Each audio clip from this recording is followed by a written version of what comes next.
میرپور آزاد کشمیر اور اس کے گرد و نواح میں غیر اعلانیہ لوڈ شیڈنگ کا سلسلہ جاری ہے، جس کی وجہ سے کاروباری زندگی متاثر ہو کے رہ گیا ہے۔ جو شہری ہیں وہ بھی سخت اذیت کا شکار ہیں۔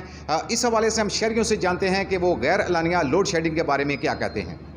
جی السلام علیکم۔ یہ جناب وابڈا برقیات نے لوگوں کو عذاب میں مبتلا کیا ہے۔ سخت قہر کی گرمی ہے، لوگوں میں گھر میں بچے پریشان ہیں، عورتیں پریشان ہیں، بوڑھے بیمار ہیں اور ادارے کو کوئی فکر نہیں ہے۔ بل فٹ لینے آ جاتے ہیں، بجلی کاٹنے فوراً آ جاتے ہیں، لیکن لوگوں کی اذیت کا خیال نہیں رکھتے۔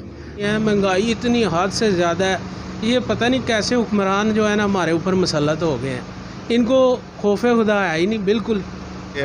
عوام بہت پریشان ہے کیونکہ ہمارا کاروبار تو بالکل ختم ہو گیا ہے یہ غیر اعلانیہ لوڈ شیڈنگ کی وجہ سے، اور گاہک بھی پریشان ہے کیونکہ ہم جب جنریٹر لگاتے ہیں تو وہ جنریٹر کے چارجز کہتا ہے جو میں کیوں یہ تو آپ کا کام ہے، تو اس لیے ہم تو یہی گزارش کریں کہ حکومت سے کہ ہمارے لیے پلیز یہ غیر اعلانیہ لوڈ شیڈنگ کم از کم یہ ختم کی جائے۔ اعلانیہ کریں تو کم از کم پتہ تو ہو کتنے بجے ہوگی کتنے بجے نہیں ہوگی، یہی کہوں گا جی۔